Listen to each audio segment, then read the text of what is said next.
How to get full screen on iPhone Safari.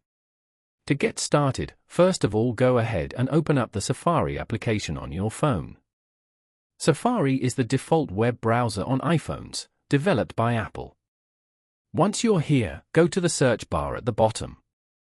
Then, go to apple.com. Over here, tap on the icon at the bottom left corner beside the search bar. And then, tap on the three dots at the bottom right corner. Go to the Page Actions section at the top and tap on Hide Toolbar. As you can see, this hides the toolbar and you can now view the page in full screen. This way, you get more control over your experience with the device and how you use it. Following these steps, you can easily get full screen on iPhone. Thank you for watching. Please leave a like if this tutorial helped you, or leave a comment below if you have any questions related to the video.